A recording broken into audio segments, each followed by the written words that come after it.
semua aktivitas kita,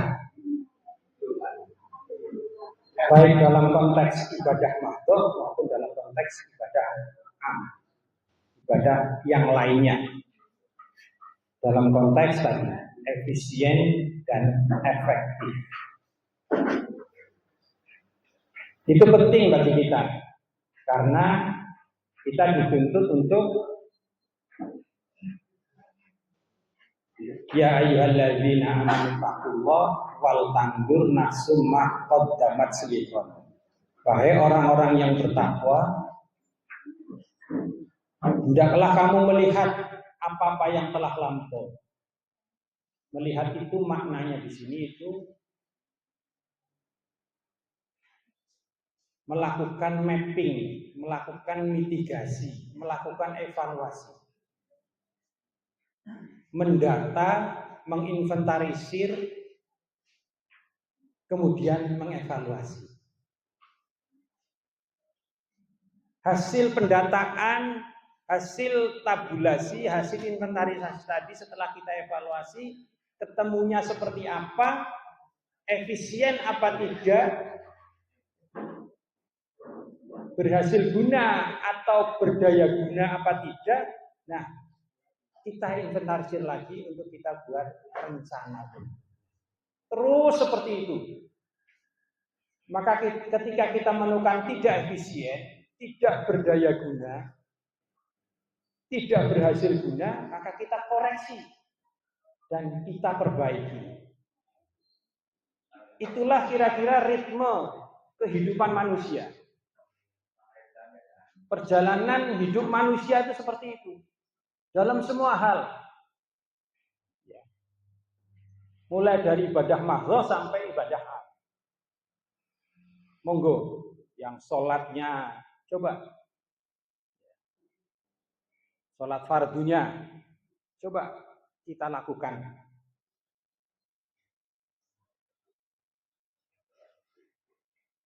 Mapping, kita inventarisasi. Mulai dari ketepatan waktunya. Apakah kita sudah selalu memperhatikan itu? Kemudian mempersiapkan syarat dan rukunnya.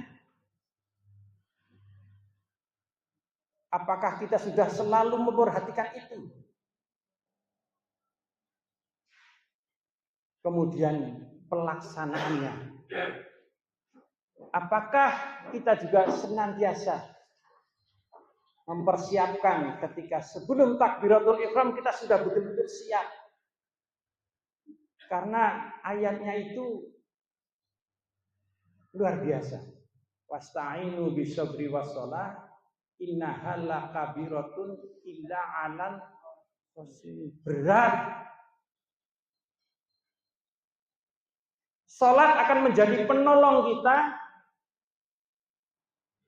kalau kita khusyuk, maksudnya begitu. Itu berat kata Allah, kecuali bagi orang-orang yang khusyuk. Masya Allah, satu persatu kita mapping, kita inventarisasi. Belum lagi, itu proses ya, khusyuk itu proses kita sholat. Jadi tadi ketepatan waktunya. Katanya sholat itu paling baik di awal waktu. Tepat waktu, pada waktunya, awal waktu. Kemudian ada khilafiyah untuk laki-laki itu berjamaah di masjid, wanita di rumah. Kan begitu. Tapi itu nggak usah terlalu dipermasalahkan. Artinya apa? Ketika kita sudah mendesain, memanage kita dengan manajemen sholat, maka semuanya akan terangkai ke sana. Jadi kehidupan kita tuh dimanage dengan manajemen sholat. Sekarang itu di grup Muhammadiyah Pesisiran, Muhammadiyah Kota Tegal itu setiap hari ada yang nge-share jadwal sholat hari ini. Luar biasa itu. Itu jangan diabaikan. Jadikan itu sebagai manajemen hidup kita. Subuh jam berapa? Suruh jam berapa? Zuhur jam berapa dan seterusnya. Ya enggak, Pak Sihono kalau enggak salah itu. Yang setiap hari nge-share. Tapi karena saking biasanya, harus biasa. Biasanya itu share-sharannya, bukan waktunya yang kita lihat. Bahwa selalu ada perubahan waktu. Ya kan? Hari ini subuh itu jam 4 kurang. Ya. Itu berubah terus itu waktu itu. Nanti menjelang 1 Ramadan itu sudah jam 4:38 mungkin biasanya seperti itu. Jadi kalau kita konsisten bahwa sholat itu ibadah yang terikat dengan waktu, dan waktu awal adalah waktu yang paling afdol, maka manajelah hidup kita itu dengan cara itu. Itu proses tadi ya, waktu, syarat rukunnya, kemudian masuk kepada rukun berikutnya adalah khusyuk itu tadi. Karena apa? Berat kata Allah SWT. Kecuali bagi orang-orang yang khusyuk tadi. Belum lagi endingnya. Tanha anil fahsya wal munkar. Pernah nggak kita mendeskripsikan yang namanya fahsya itu apa, mungkar itu apa? Pernah nggak? Ada berapa perbuatan manusia yang tergolong fahsya dan tergolong mungkar? Itu kita deskripsikan satu persatu. Karena kita semua itu berbeda-beda. Dalam pengertian tantangan hidupnya, atmosfer hidupnya, kemudian relasi hidupnya itu berbeda-beda. Tapi ketika kita menginventarisir tansya itu apa, ya, perbuatan keji apa, perbuatan mungkar apa, maka kita artikan berdasarkan lingkungan kerja kita. Sekaligus kapasitas kita. Contoh ini, anggar pimpinan, tanda tangan ke berharga enggak? Punya nilai enggak? Substantif enggak? Tapi anggar, mohon maaf, petani atau tukang becak tanda tangannya kira-kira bedanya di mana itu? Jadi tidak sama tanda tangannya pemimpin dengan tanda tangannya Nun Sewu ini. Saya tidak didiskriminatif. Hanya untuk memperjelas. Maka ketika pimpinan apa saja deh? Pimpinan perusahaan, pimpinan organisasi, ya, termasuk pimpinan cabang, pimpinan ranting, pimpinan ortom, itu tanda tangan itu punya nilai yang luar biasa. Beda dengan anggota, apalagi direktur, apalagi wali kota, apalagi bupati, apalagi gubernur, presiden. Itu. Jadi berbeda-beda ini tingkatannya. Contoh lagi, pimpinan ngomong kasar, ngomong keras, marah-marah, kira-kira bagaimana?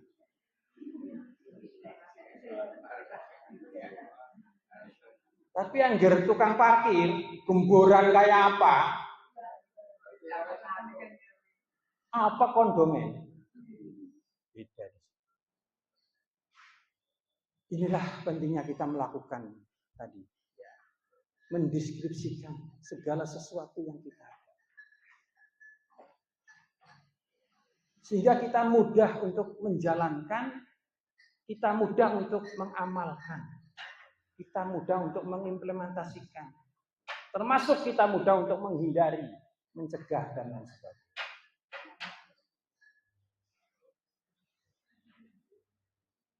dalam semua hal. Itu tadi contoh.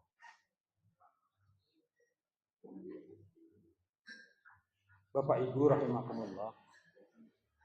Saya sebenarnya pagi ini tuh dari rumah saya persiapkan sebuah materi. Tapi setelah saya melihat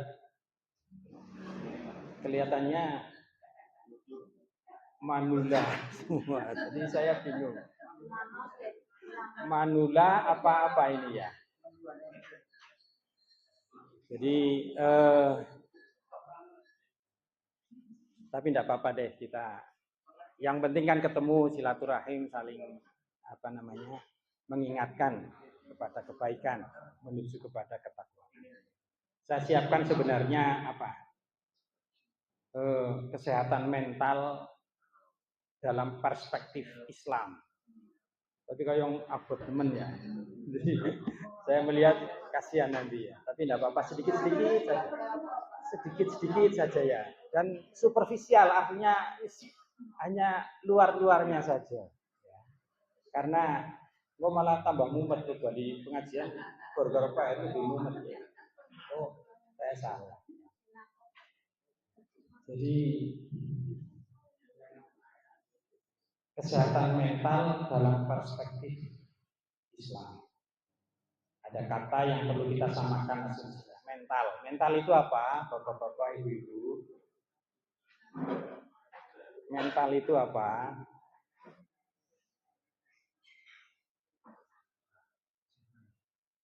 Kayak wong sakit mental kayak. Kayak wong mentale ora waras.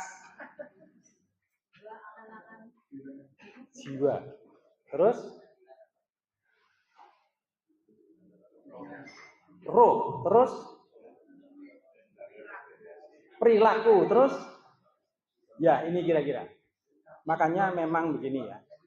Jadi kenapa umat Islam itu gapnya makin lebar dengan dinamika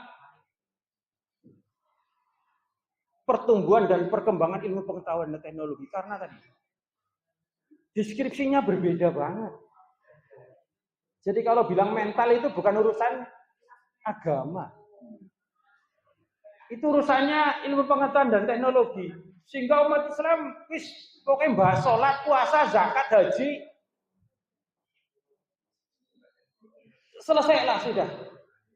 Jadi pada masjid baik, pada zikir baik, pada sujud rukuk baik, wis ora usah ngurusi ilmu pengetahuan. Dan itu memang dibuat oleh mereka. Jadi dijauhkan sejauh-jauhnya. Ya. Dalam semua aspek keilmuan ini masalahnya. Jadi bukan hanya aspek yang sederhana, semuanya. Jadi kalau kita bicara Ipolexos good meal, itu umat Islam gapnya sangat jauh. Urusan politik umat Islam merasa ngurusi. Urusan ilmu pengetahuan orang sang ngurusi.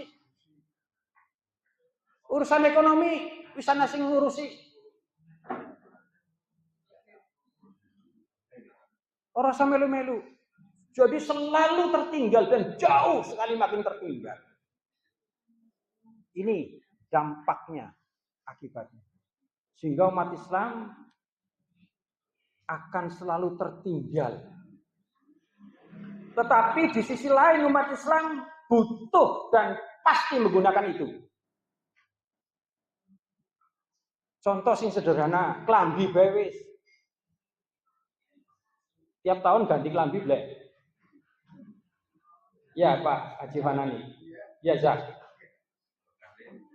Lebaran, ya urung puasa bae wis ngumpulna klambi. Klambi ya. Artinya umat Islam itu butuh. Tapi sing gawe klambi sapa? Tukang jahit. Sing gawe kain jahit, kain itu sapa? Kain batik, kain lurik, kain tenun, kain apa? Sing gawe ki sapa? Lah urusan temen Pak Heru mumet-mumet temen. Sana sing gawe kowe. Lah ini.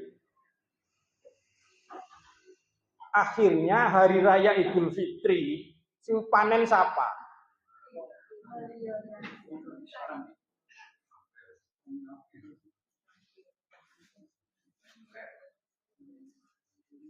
Contoh maning HP. Siapa sih wong sing ora butuh HP?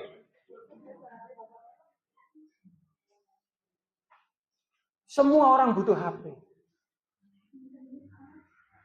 Mulai dari harga yang 400 juta sampai harga yang sekian puluh juta. Itu fakta. Tapi sing gawe HP siapa? Kita belum sampai ke yang bikin HP, sing gawe konten HP siapa? Jadi ilmu memanfaatkan HP aja kita tertinggal.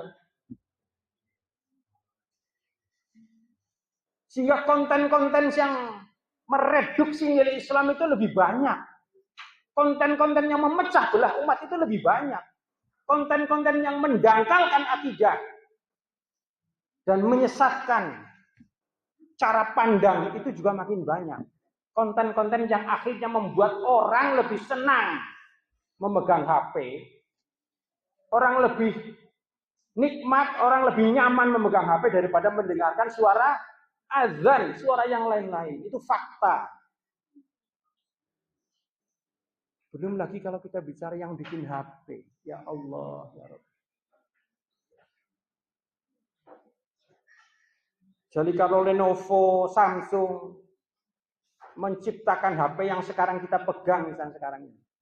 Samsung itu sudah menciptakan untuk 10 tahun yang akan datang dengan 10 varian. Perlu Bapak Ibu ketahui. Jadi panjenengan bosen ini, panjaluk sing liyane wis metu gawe. Panjaluk pirang model wis disiapna kabeh. Kadang dikeluarkan satu model, wah ini lagi ngetren ini, HP model ini dan sebagainya, fiturnya lebih lengkap, kemudian lebih mudah dan sebagainya. Padahal sing gawe Samsung ke puas kok. Harganya dinaikkan, terus yang mendapatkan keuntungan finansial, yang kemudian keuntungan itu dalam rangka walantar doangkal Yahud, walan nasoro hatta tabi'amillah tahu. Selalu dia gencarkan bagaimana. Itu kalau bapak-bapak itu kita. Yang lain-lain sudahlah, kendaraan. Siapa yang nggak butuh kendaraan sekarang? Mulai dari kendaraan roda 2 tak bermesin sampai kendaraan pesawat terbang, siapa yang nggak butuh? Yang membuat siapa?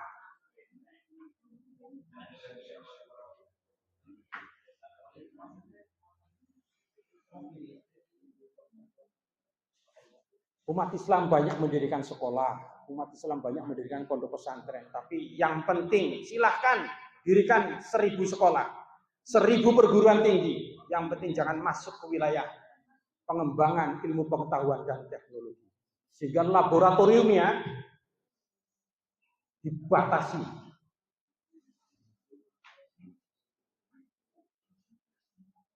Biar nikmat saja sudah. Pokoknya puasa, sholat, puasa, zakat, haji, panting pira haji, ora urusan mereka itu. Yang penting menggunakan fasilitas saya. Makin banyak yang berhaji, pesawatnya makin laris. Mereka makin banyak menumpuk kekayaan dan untuk terus menekan umat Islam untuk tidak berkembang. Makanya tadi saya sampaikan itu kasihan ya. Umurnya wis mene-mene kon bicara kayak gini. Ya. Kembali ke tadi, kesehatan mental. Mental itu dalam deskripsi ilmu pengetahuan masuk dalam deskripsi kompetensi psikiater, psikolog. Tapi tidak ada definisi yang masing-masing itu betul-betul, padahal definisi adalah batasan sebuah arti kata. Tapi dari dua kompetensi, dari dua ahli ini tadi, itu pun tidak ada yang menyatu. Mental itu apa?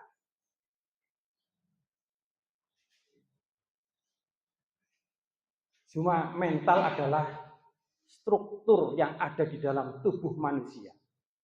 Kata mereka.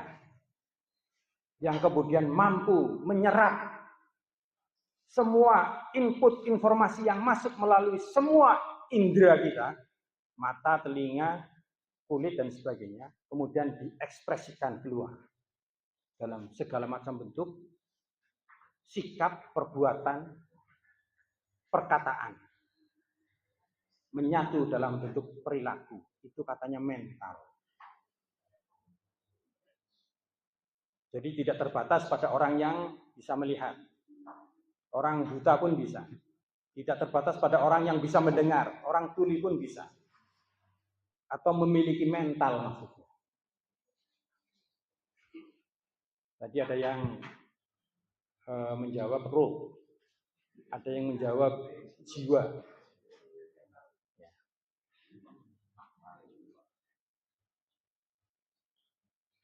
Kalau ada di dalam Al-Quran, ya ayyuhan nafsul mutmainnah. Itu wahai jiwa yang tenang, gitu kan. Lalu kaitannya dengan mental apa? Maka kembali lagi kita deskripsikan mental. Kembali lagi kita mencoba memotret cara pandang ilmuwan dalam menerjemahkan mental itu apa. Maka biasa dalam struktur ilmiah itu pasti dijabarkan. Mental ada 3 unsur. Ya.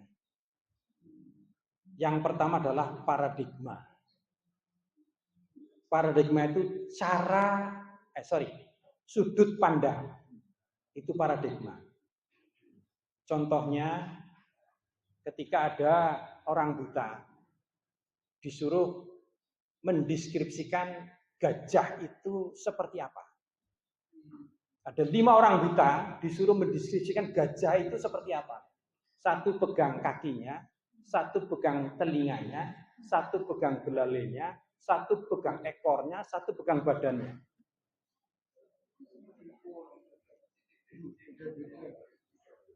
Masing-masing suruh cerita gajah itu seperti apa. Yang 1 pegang kakinya dia bilang gajah itu seperti bambu, seperti tabung. Yang besarnya sekian tergantung gajahnya seperti apa. Tapi 1 lagi megang belalainya. Gajah itu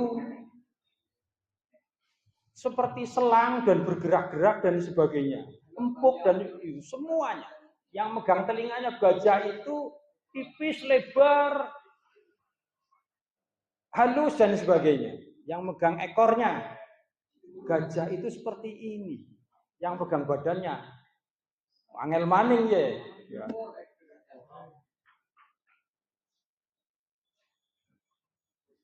Itu paradigma. Sudut pandang. Jadi korelasinya bagaimana ketika kita ingin mencoba mendeskripsikan, mengkorelasikan mental itu dalam konteks paradigma.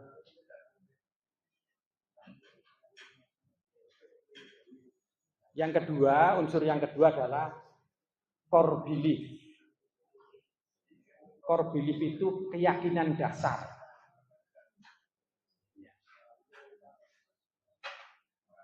Nilai fundamental yang ada pada manusia.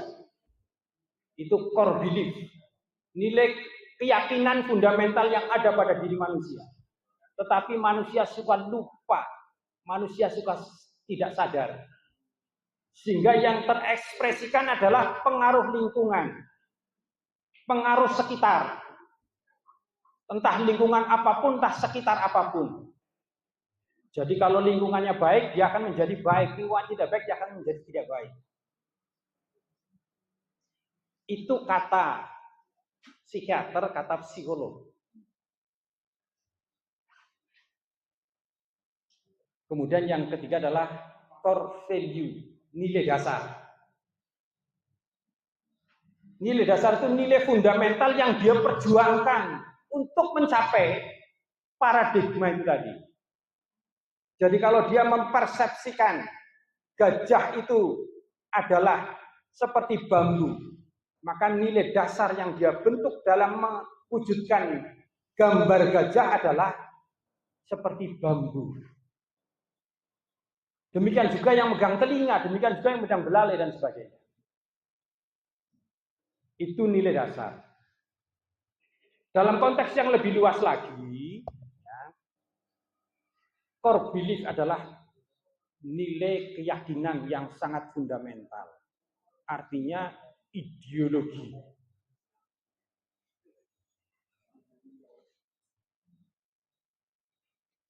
Itu core belief.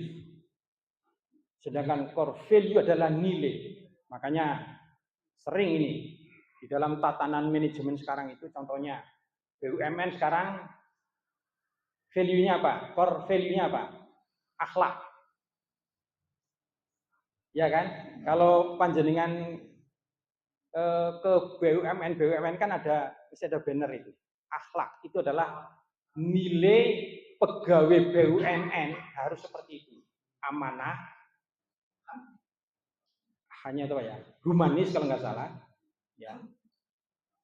L-nya itu lupa saya lah itu.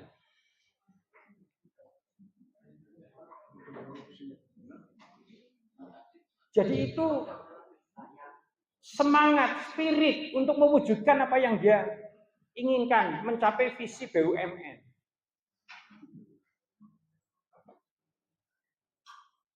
Nah, satu persatu mari kita coba. Ya.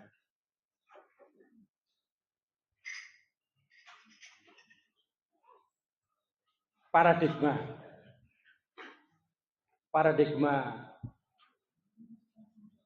kita, umat manusia, kaum muslimin itu harus kita bangun dengan landasan yang benar juga.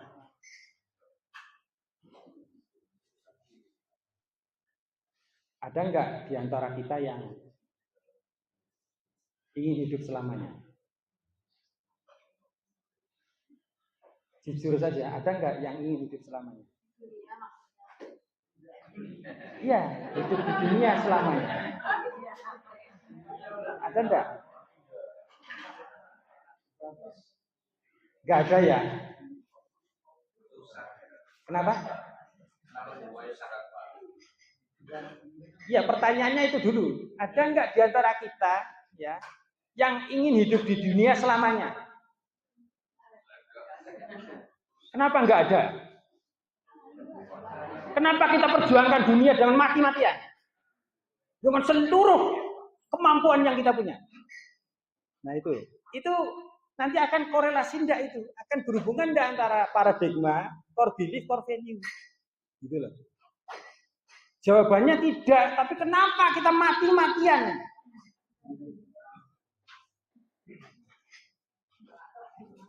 Nah, ini monggo kita renungkan ya. Kita renungkan dan kita hayati.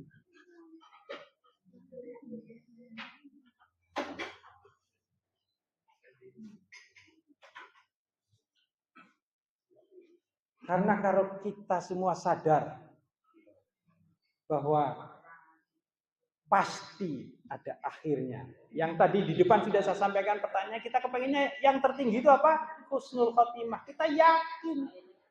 Maka ketika kita yakin mati itu pasti akan hadir, pasti akan menjemput kita, pasti akan datang ke kita. Dan akan ada kehidupan yang lebih baka. Man kana yuridu harsal akhirata nazid lahu fi harsi. Wa man kana yuridu harsad dunya nu'tihi minha. Wa ma lahu fil akhirati min nasib. Orang siapa yang paradigmanya hidup itu adalah untuk akhirat, maka Allah akan kasih semuanya ini. Semua yang dibutuhkan oleh kalian semua, Allah sudah siapkan. Allah sudah berikan, tinggal kita ngambil saja. Tapi barang siapa yang paradigma hidupnya adalah dunia, maka Allah akan kasih sebagian saja di dunia. Dan di akhirat dia termasuk tidak mendapatkan apa-apa. Itu paradigma kita. Sehingga korelasinya mestinya ngapain kita nabung banyak-banyak di dunia. Nah itu loh, jadi korelasinya itu mesti ke sana. Yang hakiki adalah nabung di akhirat. Maka ketika paradigma umat Islam itu nabung di akhirat itu lebih berharga, lebih signifikan, maka lazismu pasti maju. Kan begitu korelasinya. Tapi kenapa lazismu tidak maju-maju? Karena tadi nggak connect nih mindset kita. Mental kita tuh nggak connect ini antara paradigma, core belief, core value.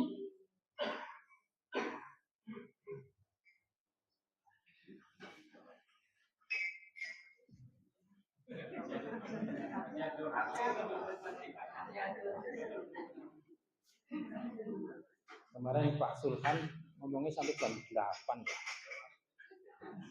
Bapak Ibu rahimahumullah.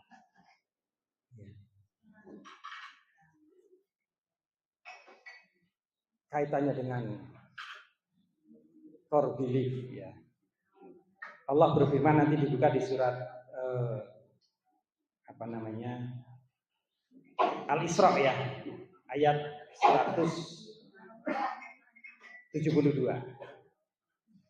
Saya bacakan artinya saja. Ketika Tuhanmu mengeluarkan dari tulang punggung anak cucu Adam, keturunan mereka, dan Allah mengambil kesaksiannya terhadap diri mereka sendiri. Bukankah aku ini Tuhanmu? Mereka menjawab, betul, Engkau adalah Tuhan kami. Kami bersaksi, kami melakukannya agar di hari kiamat kamu tidak mengatakan, sesungguhnya kami lengah terhadap hal ini. Ini definisi tadi core belief kan sama ini. Keyakinan fundamental pada semua manusia, tapi yang sering tidak diingat oleh manusia, bahkan dilupakan oleh manusia karena faktor lingkungan, karena faktor kebiasaan, karena faktor sekitarnya. Padahal hakikatnya core belief manusia adalah Allah adalah penciptaku. Karena Allah sudah tahu manusia itu tadi pasti akan belenjani. Di ayat berikutnya itu, saya itu cuma anak keturunan ya Allah. Di ayat berikutnya kan, 173-nya kan. Sedangkan bapak-bapak, ibu-ibu kami itu mengajarkannya seperti itu, dan kami hanya mengikuti mereka. Lupa ini dengan janjinya. Karena faktor lingkungan, yaitu faktor katanya faktor keluarga. Karena bapak-bapaknya seperti itu, mengajarkan ke kita seperti itu. Makanya core belief itu akan kita temukan ketika kita itu melakukan khusyuk itu tadi. Ketika kita merenung, ketika kita muhasabah. Maka tadi sholat dengan khusyuk itu bagian dari kita menemukan diri kita sendiri. Setelah sholat kita diam sejenak untuk berzikir. Kemudian berzikir, kemudian kita mencari. Tentunya basicnya Al-Quran. Kita akan temukan diri kita. Tidak ada apa-apanya. Dan kita tidak boleh menggantungkan. Wala taziru waziratu wizra ukhra. Jadi ada satu dosa pun yang bisa kita limpahkan ke orang lain untuk memikulnya. Tidak ada. Semuanya kita tanggung sendiri. Termasuk akidah.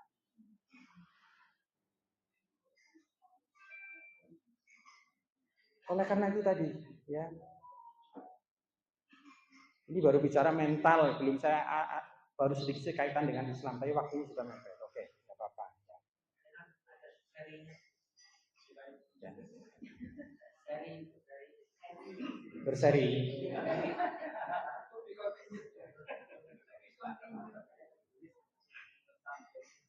Bapak-bapak, ibu-ibu, Rasulullah beserta para sahabat itu membangun peradaban Islam itu selama berapa tahun? 23 tahun.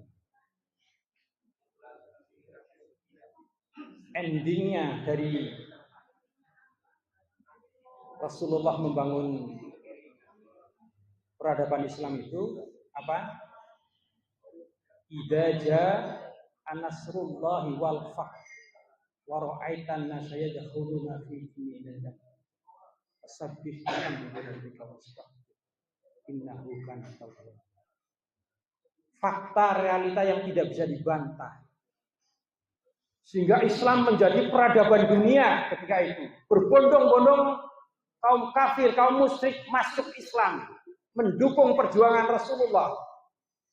Itu tidak ada undang-undang, tidak ada konstitusi, tidak ada kaidah, tidak ada peraturan pimpinan pusat, tidak ada. Yang ada Al-Quran dan As-Sunnah. Dan satu hal ketika Rasulullah mendeklar Madinah State, negara Madinah, dan Makkatul State, Mekah, negara Mekah, itu piagam Madinah. Cuma itu saja. Artinya apa? Al-Quran As-Sunnah sudah sangat cukup untuk membangun peradaban umat manusia yang baik. Tinggal kita saja yang kadang-kadang kakean reka, gawe peraturan, gawe undang-undang, gawe kaidah, gawe apa macam-macam, dah ora dienggo. Karpet dewek maning. Nah ini sama kita berorganisasi juga kayak gitu nanti. Peraturannya pirang-pirang diri tapi gampang kok gampang. Jadi aturan pimpinan pusat kadang-kadang ya ora dideleng. Pimpinan wilayah ya mbuh, pimpinan daerah lah, pimpinan daerah gua apa? Lebih kuat rapat ranting, rapat cabang dan lain sebagainya. Tapi tidak merujuk kepada Al-Quran. Akhirnya ya begini ini. Akhirnya begini. Amal usaha pendidikan banyak. Di Kota Tegal ada 13. Tapi mana dari 13 amal usaha Muhammadiyah yang betul-betul dikelola dengan cara yang sesuai dengan tema Milad Muhammadiyah 113. Apa temanya? Memajukan, mensejahterakan bangsa. Sudah nanti direnungkan itu di rumah. Mensejahterakan itu apa? Memajukan itu apa? Saya senang seperti itu karena apa? Gampang nanti kalau kita sudah bisa. Maju ke apa? Sejahtera ke apa? Anak sekolah wis 21 tahun. Bisa 21 tahun ya. Dan ada pegawai yang sudah 21 tahun juga di situ. Dalam konteks material gajinya sih 700.000. Hidup di zaman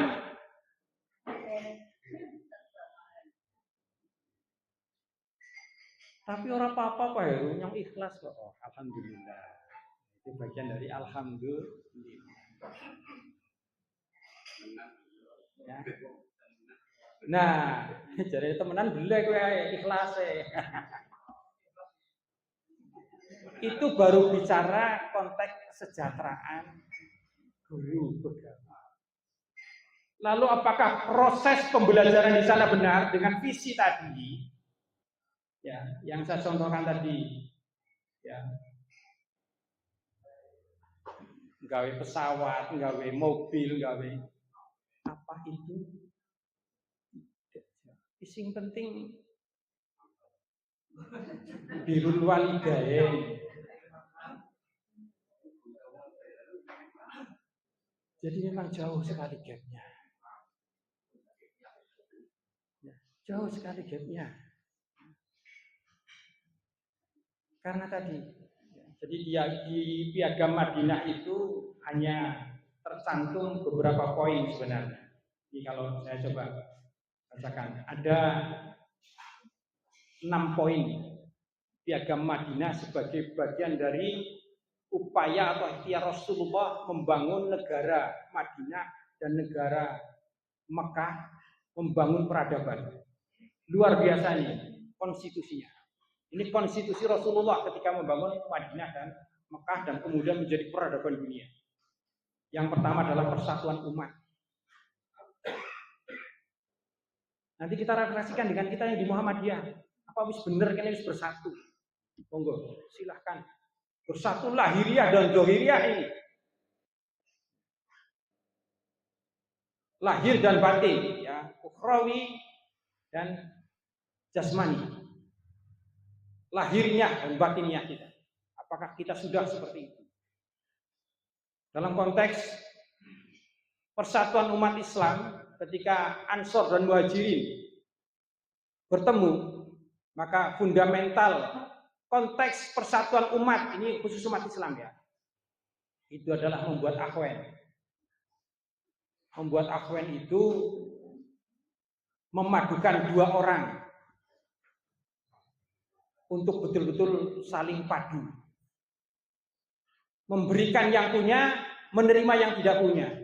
Dengan setulus hati. Sampai istri pun dikasihkan. Itu persatuan umat yang digambarkan oleh Rasulullah pada saat membangun peradaban Islam.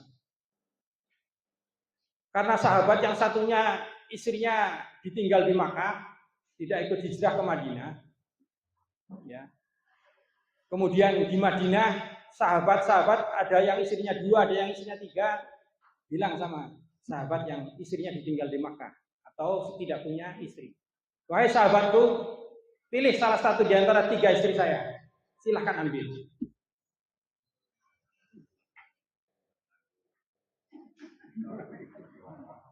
Itu contoh ekstrim banget loh ya. Yang kecil-kecil monggo itu. Yang kecil-kecil itu monggo. Itu ekstrim banget itu. Dicontohkan yang seperti itu. Jadi para piagam Madinah itu satu itu. Persatuan umat. Yang kedua, kebebasan beragama. Luar biasa ini Rasulullah. Silahkan yang belum sadar, belum mau mengakui Islam sebagai dinul haq, sebagai dinullah, silahkan. Anda memilih yang lain. Kafir, musyrik, dan sebagainya. Boleh. Kemudian yang ketiga, perlindungan keamanan. Hatta orang kafir dilindungi oleh Rasulullah. Namanya kafir zini. Sedikit tapi dilindungi. Tidak boleh diganggu hak-haknya. Tidak boleh diembargo ekonominya. Tidak boleh dibatasi aktivitasnya. Bebas silakan. Wong kita sudah kuat mindsetnya. Kembali lagi ke mindset, ke mentalnya tadi. Kita sudah kuat mentalnya. Paradigmanya, core belief-nya, core value-nya sudah kuat. Rasulullah sudah seperti itu. Gak akan mungkin terganggu. Gak akan mungkin tergoyahkan.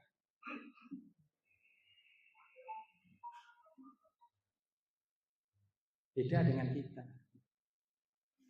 Berbeda kunut, beda sholawatan, beda rajaban, beda beda. Nah, bagaimana akan ada persatuan umat? Ini sama-sama asyhadu an la ilaha illallah wa asyhadu anna Muhammadar Rasulullah. Tapi bukan. Nah, ini jadi masalah. Jadi persatuan umat tidak terbangun. Ya.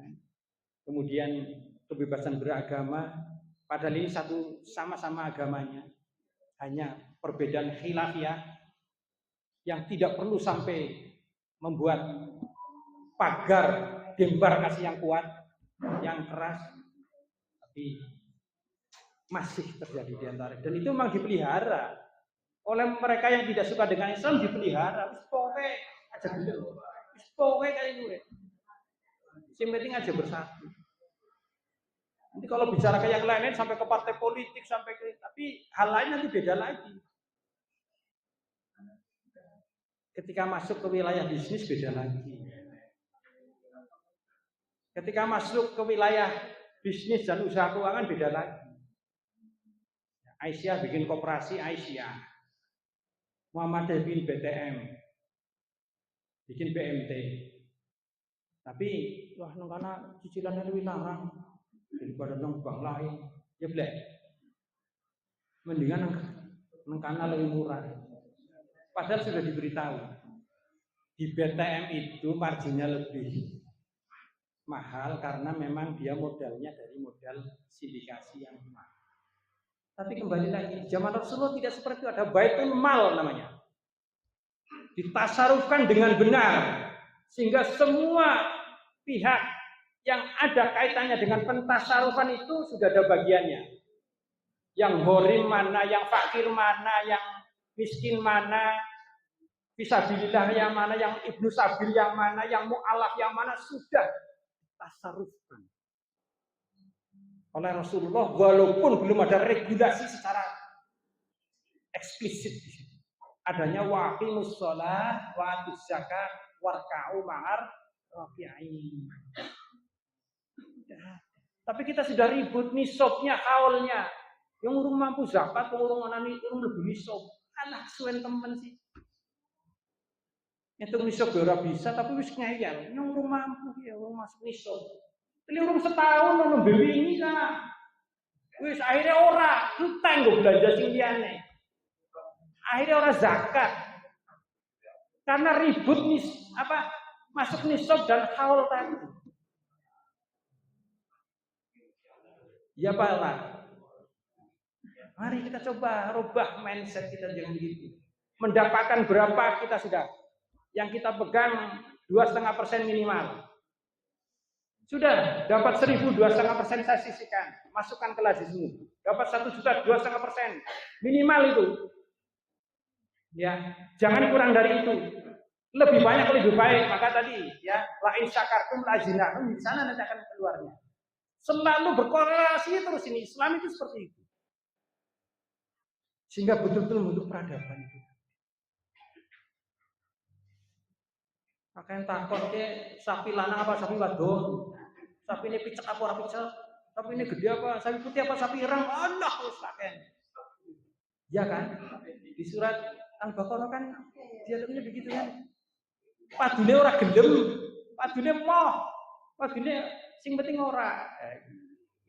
Gusti Allah ki wis mengerti sekali. Ya wong makhluknya jelas. Yang ketiga perlindungan keamanan, semuanya dilindungi. Tidak ada yang tidak dilindungi. Hatta kelompok kecil. Tapi yang penting tidak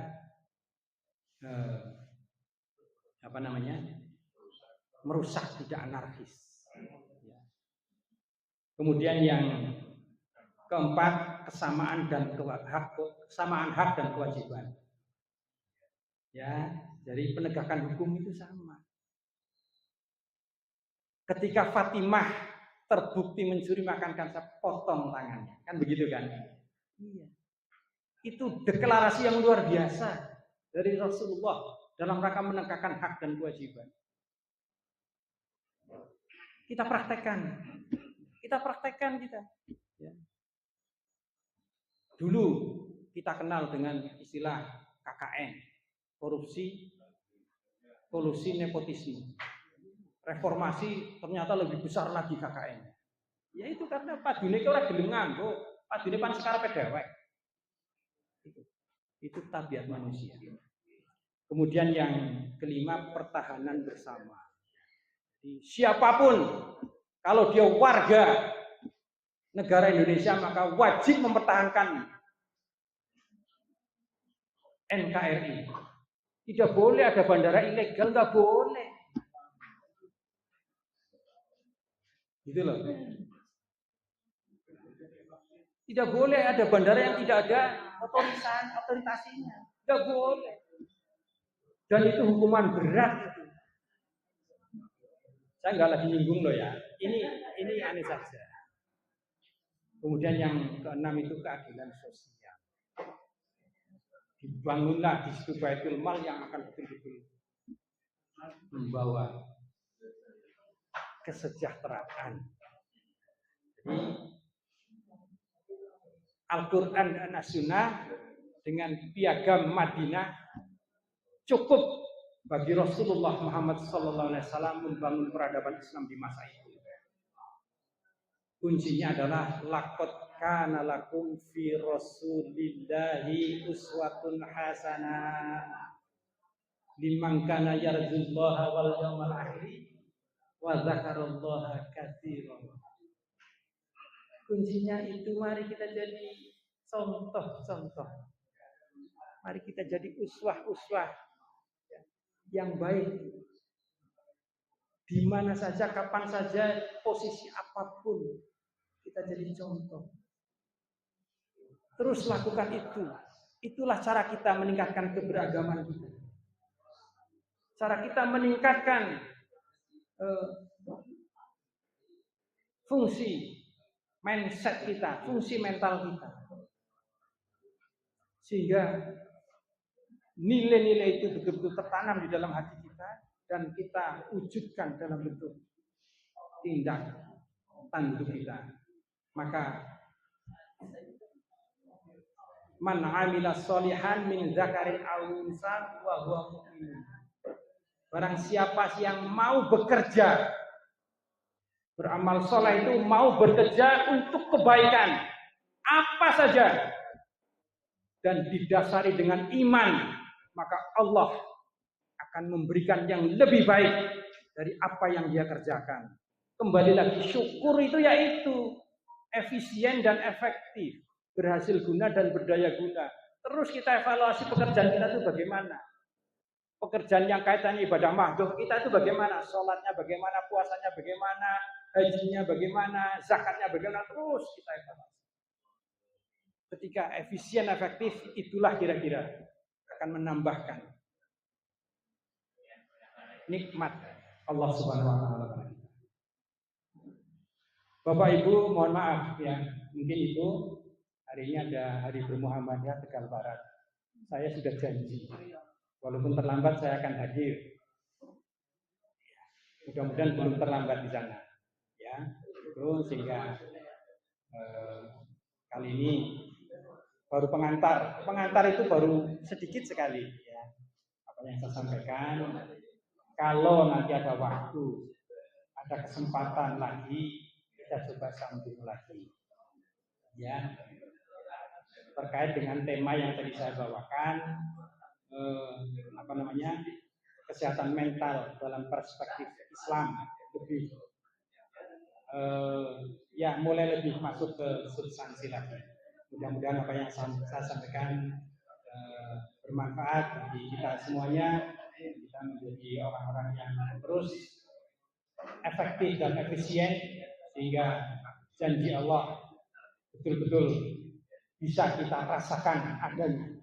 Walaupun pasti akan diberi, tapi kita merasakan atau tidak itu tergantung cara kita merasakannya. Apabila ada yang kurang mohon dimaafkan. Assalamualaikum warahmatullahi wabarakatuh. Assalamualaikum warahmatullahi wabarakatuh.